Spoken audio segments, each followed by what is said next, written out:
Hi everyone, in this video I'm going to go through some examples of making tasks in the Desmos activities based on some graphing calculator components.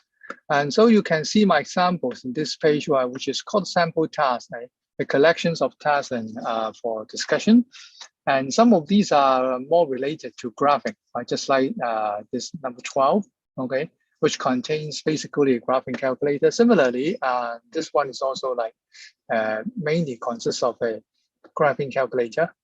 The other ones, we will see a smaller graph area together with some questions on the same page, just like this one, right?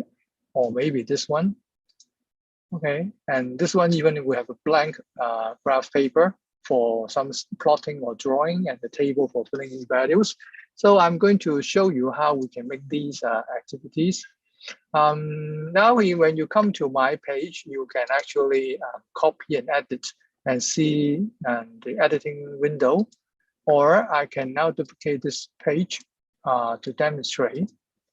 Okay, so remember, this is the page for preview. You can see when you click on this, you can see a preview of any pages. Okay, and you can also copy the screen later on into your own versions. Right. And here as same page, but now I go to copy and edit. Right, that means I will copy the entire activity, make a new version, and then do the editing.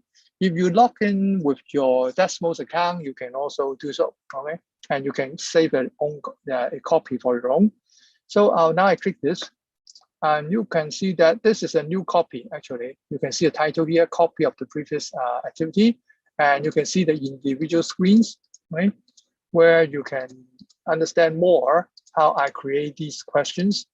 Okay, so this is the one I go to demonstrate further. So this is basically a graphing window, and you can input equations and also some questions directly inside this window. And now if you want to copy my screen here, you can click on preview and then try to see how to copy this page into your activity. Okay, now on the blank page, okay, I now go to a new tab again. Here I go back to the front page in the Desmos activity for teachers. You can see these tabs about different collections. Note carefully that in the custom activities tab, here in this page, you will see the options of a new activity. That means I can create a new activity from scratch, okay? So now I click this and give a name. So maybe I call it some graphs. And I leave it private, or it can be public later, all right? Just so this one is for public, all right? And you can add some description here. All right, now I create it. And this is a blank new activity without any screen, right? So you can start from scratch, right? And you can see this is the first page. You can add more pages like this. Okay, now we have 3 blank pages. And for example, in the first page, I can create a graphing calculator. Note that the 3 options below are for the full screen components. Okay, so if you click graphing calculator, then you will see the entire graphing calculator given here on the first page. And so it's similar to this one. Okay, and here you can now type y equals 3x minus 4. Okay, and then you have an equation, and you can edit, place it, and hold. Then you can change the appearance of this line. Let's look at my version here. Now I put this line actually within a folder, all right? So which is to be hidden from the students. You can see this object, all right? And how do we do so? So here you can add a component called folder. Okay, so you can add a name or not, it's up to you. But most important part is that you will hide this folder from student. And then now you can drop this object underneath it so that you can see a line below. That means it can be contained inside the folder and will be hidden from the student view. So you can press preview and see. The students do not see the equation, all right, because it's in the inside folder. Now, okay, go back. Here, then you can ask the student to enter. Oh, sorry, I should use text. So I can use note here, means simply text, okay? enter equation for this line.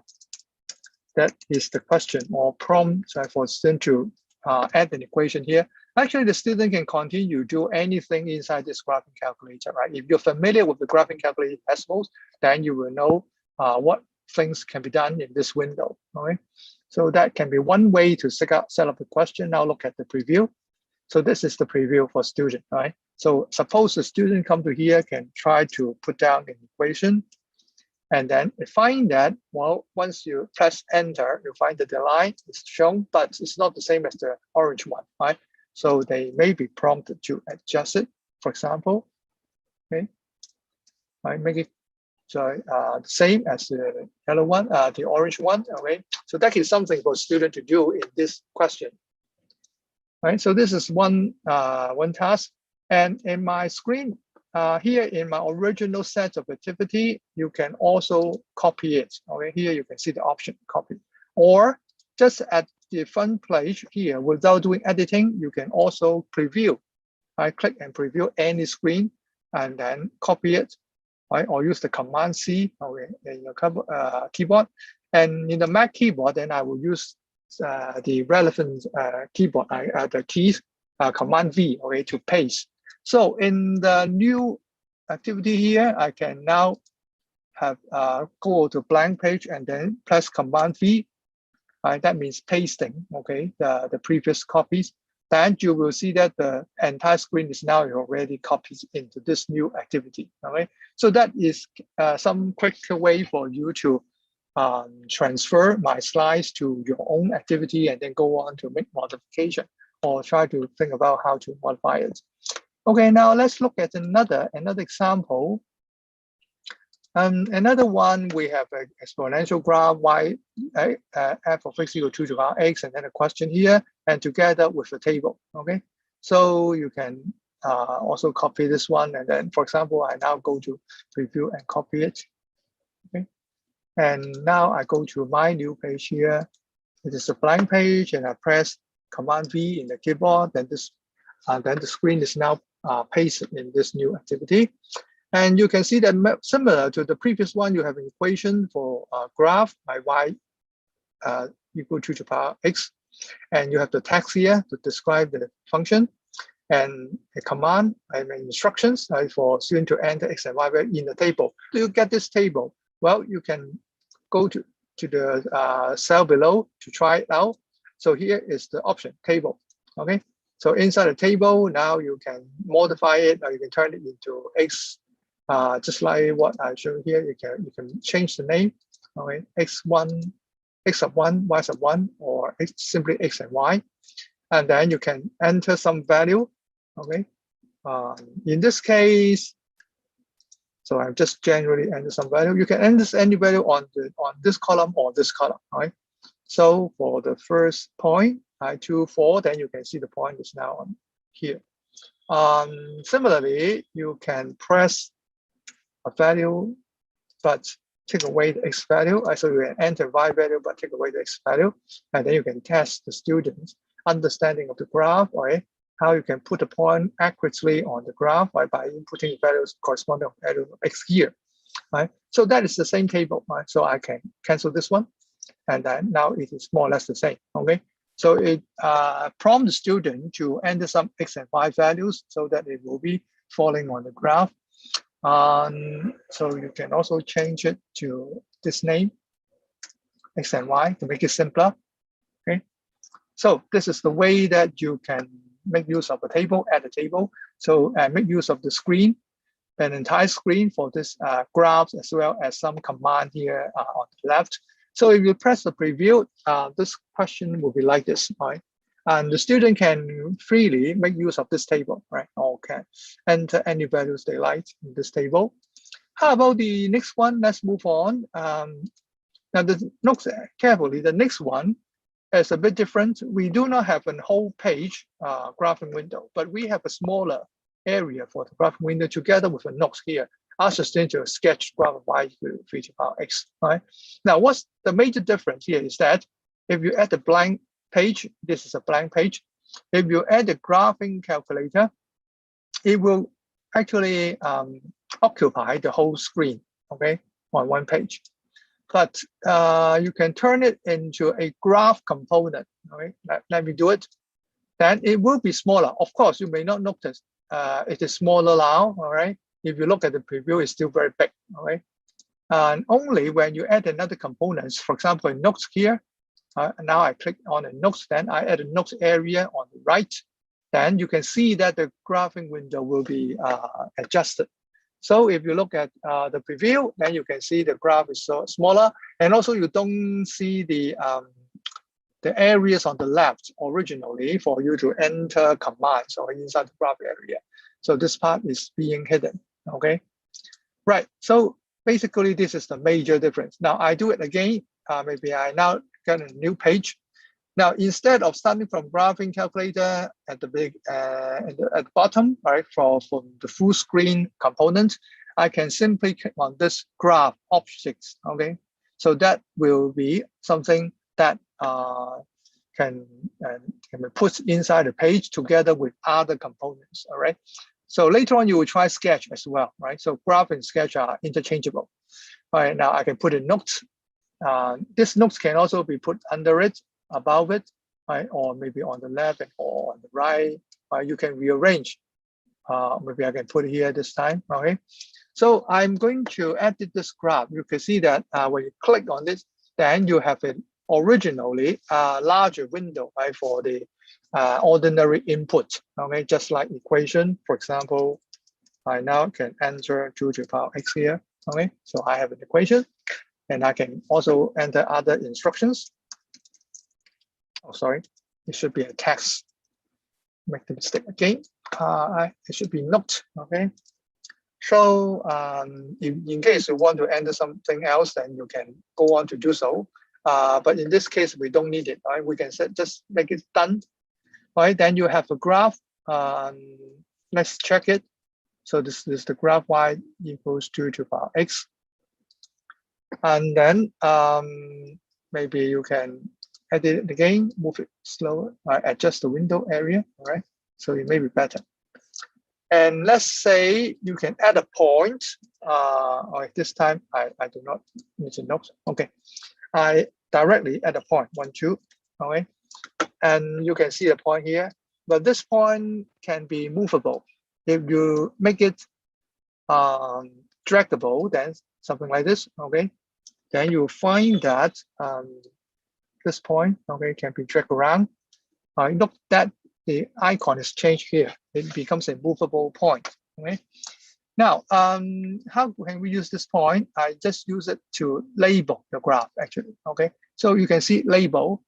Here, label can mean simply the coordinates, or it can be a letter. Right. So I can see a letter here, or it can be something that you want to write down, okay, to describe it. And so we can check around. In my case here, I want the label y equal to the power x. Okay, I want to use it to label the graph, and I can turn it into red. Right, and to make it better, with math formatting, you can use a big backtick on the keyboard to enclose this part. Then you find that correspondingly, this one will become so mathematically formatted. Okay, how can still move around. And finally, you may hide the point. Okay, click on this circle to make it hidden. Although the point is hidden, yet the label is still here. Okay, so when you click done, then check the preview, and you will see that, right, this is the label for the graph. Okay, I use it to label the graph in this way. All right, then on the right, that means in the note area, how you can create or put down any questions you like, sketch, graph. I can input some math type expressions here using the button here, y equals 3 to the power x. Okay, so let's review. Right, so you can see that we can sketch a graph by dividing, but how can the students sketch it? Now this is a graph, okay? Even you can even click on the graph to see some of the values along the curve or look at the intersection, something like that. But the student cannot sketch directly unless you turn it into something called sketch. Okay. Then let's look at the difference. If you look at the preview, now you have the pen, you have line tools, or even input text or math expression, and then an eraser. Okay. And now let's see if you use it as a pen, then you do something like this. Okay, so student can use a pen to draw or write directly on this area. Okay, so that is the difference. So now look at carefully that it's now a sketch, but you can turn it back into a graph, and you can decide which tools to provide in the on the screen. And similarly, sketch object is actually here originally. So you can start with directly with a sketch object or start with a graph object and turn it into a sketch. Either way will be fine. Okay. So even if you, let's say if you start with a sketch object, maybe I can open a new page to show you what's look like. I start a sketch object and a notes object. So both are blank. In the sketch object here, this is really blank, right? So you have a blank area for you to draw. Okay. So it can be very convenient for students to make a sketch or make some drafts. Okay. It can contain the background. Okay. So you can make an editable graph or some other image that you like, or maybe even other questions that you capture from other exercise or worksheet, then put it here. And as an editable graph, it could be a blank graph. Okay. Just like this one. And or maybe you can move it a little bit. All right. So in the preview window, then you'll find that now you have a blank paper for your sketch. Okay.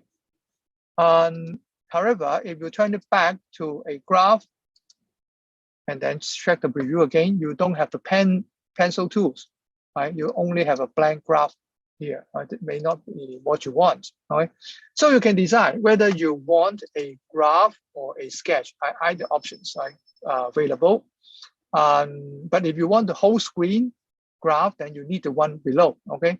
Now, while for time being, this is not available because you have a notes option here. Unless you delete the note option, then this area can be turned into a whole screen graphing calculator. Okay. So that is the difference. So let's see. Okay, let's look at this one again.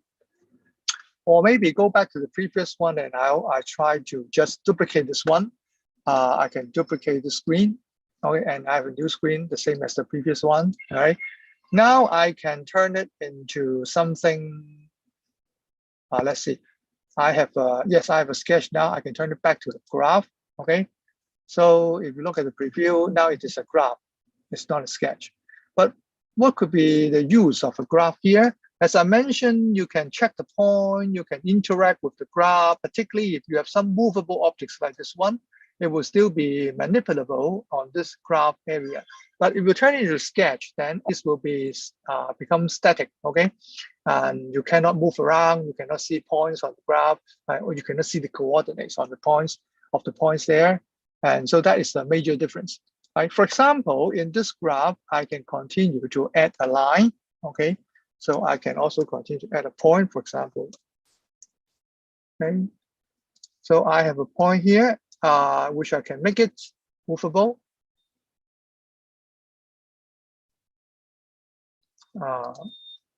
So remember, this can be something that is movable. Or I start again. Let's say I want the point 0A. Well, A can be slider, so you can add a slider. So that means A is a value that you can control. And in this way, 0.8, this point is also movable on the y-axis, okay? And you can see this icon indicating that it's movable on the y-axis, okay?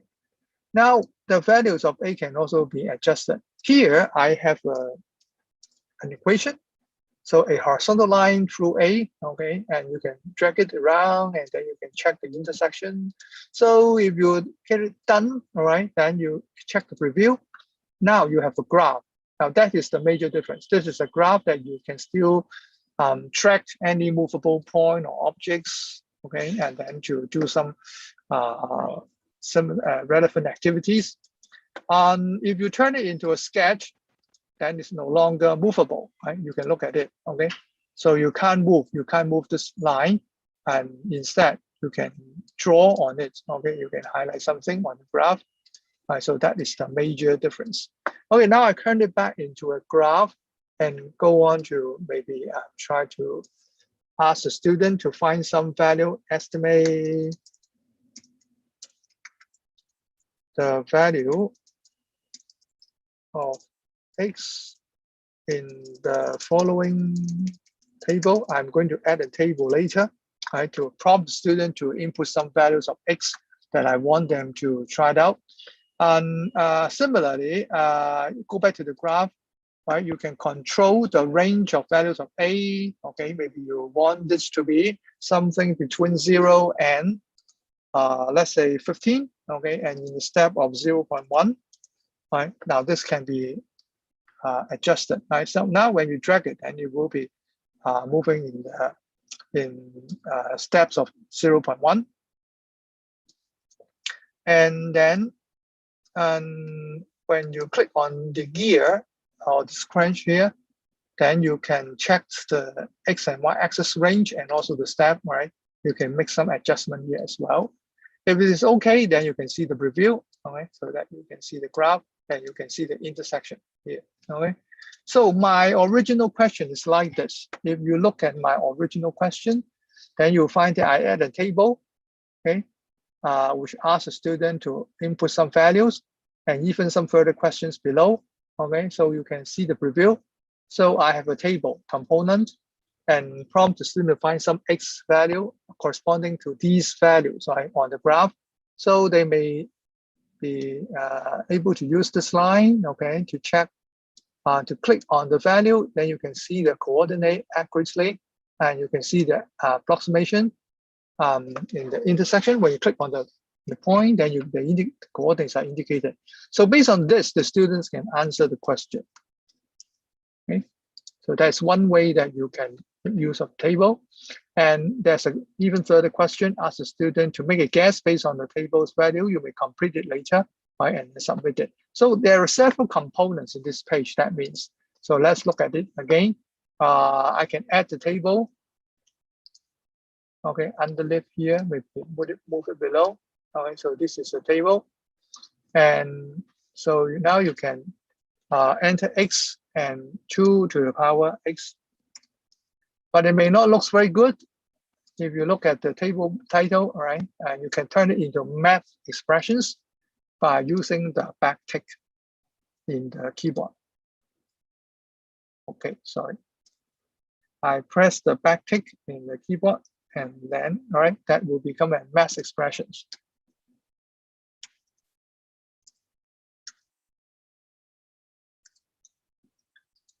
And here I can ask the student to input some value. Okay, so that is the way I use the table. And you can even specify whether the student can add further rows or not, right? So you can check these options. And similarly, you can continue to ask questions, so you can add another components of notes, okay? And then add another input field, let's say a math input field for the student to enter the answer or even share their answers, explain their answers. These are also options available, okay? So you can put your question here. Now, this is what I have done in my original page. You can have a check, right? This is another notes component, an input component, right, for math expressions. And even I use the computational layer here. You can click on it to check that I specify the initial LaTeX expression. That's why when you click on preview, then you can see I prompt the student to enter X equals some values, okay? So this is the part that I included. All right, so that is the page that I now demonstrate how you can add more components into one screen, including this graph. So the graph is only one component within the screen.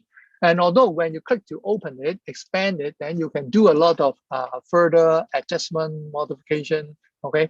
And within this page, okay? So there's a lot of things that you can do within this page. Or actually you can look here, the options below. When you open it, then you can see in the down below, you can see edit graph on Desmos. What does it mean? when you click on this, then you will open the graphing calculator in Desmos, right? And if you log in with your account, just like what I've done, then you can save this graph, or you can give it the name. You can click on the tabs on the left, sorry, and you can make a name of this graph, okay? And graph 1, for example. Okay, I save it. That will be saved under your account. Now, and the benefit of doing this is that you can always call back this graph and then put it into any activities later that you want to include in the task. Okay, so that means this can be a template, right? And how you can do it? When you switch it on, going back, then you can see an options of sharing. Then you can see a link here, right, to this page. Actually, you can share this URL with other students or teachers so that they can come to your graph and then try to explore the graph, work on your graph at the same time. Now, now I've already copied it. Okay, so I copy it. Then in the activity page, you can now enter a new one. And here, if you look at, okay, if you enter a graph component, graphing either this one or this one, okay? Maybe this one first, and then click expand it. In the entry cell here, you can paste the URL, all right? But actually, what you paste is not just a URL, it's the entire, okay, content of the whole graphing window that you have been doing in the previous page. So click done, right? So that is a very quick way to actually save some of your usable graph or reusable graphs so that it can be included in other activities later. It can be easily modified afterwards. In case you may do something continuously about exponential graph, then you can reuse this part in your questions. Okay. And maybe finally, one more quick examples here. I have another one. It's also very similar. I have this one, a graphing component, which include a circle, okay? And you can see the equation of circle here, and you can see a parameter, A, all right? It is a slider, and then the point is also shown here, A0, so that the student can drag this point, all right? And when you click done, then look at the preview window, right? The student can still use this point A to change the circle. At the same time, I like them to write down the equations of the circle in terms of A, okay? So this input field allow them to input mathematical expressions, right? So this is a mathematics answer box. That means here you can get maths input in the window. All right, so that is the way that you can use the graph. And here, in this task, this component is a graphing component. It's not a sketch, right? If you turn it into a sketch, once again you can compare. Okay, then you cannot move this part, but you can draw. Okay, you can draw on it. So this is the major difference. Okay, and then the next one is a blank graph, right? But I asked the student to consider a quadratic function and then use the table to plot some value, right? So that will be an exercise for plotting. Okay, so the students may enter, for example, x equal to 1, and they follow this formula to find out the corresponding values of y. They can mentally calculate the values or simply enter an expressions. And look carefully when they enter expression, and that actually the value will be computed. Okay, and in fact, in my activity, I also include a calculator for the student to try. And you can even actually input the functions directly here. With the function labeled, then you can now go on to get any values you like using this name of the function and copy this value into the corresponding cells to fill in the table. And with this value, then you can go on to draw your graph. Okay, x equal to 1 and y equal to -2. So one of the point will be here, right? So that is an activity for the student to try out some slow and careful plotting, right, in order to investigate some properties of this function. So here in this series of examples of tasks, I show you how you can create these activities based on this component, mainly okay with the graph objects here in each screen. Once you have finished, then you can click publish. Then the entire activity will be kept under your account. Okay, and if you look at custom activity, then you will see what you have just finished. Okay, so this one is under the automatically under your page of custom activity. Later on, you can put it into different collections that you like. You can gradually gather more activities and then group them together in the different collections. Okay, so have a try. I hope you enjoy making tasks in this environment, right? And then try to share with other teachers.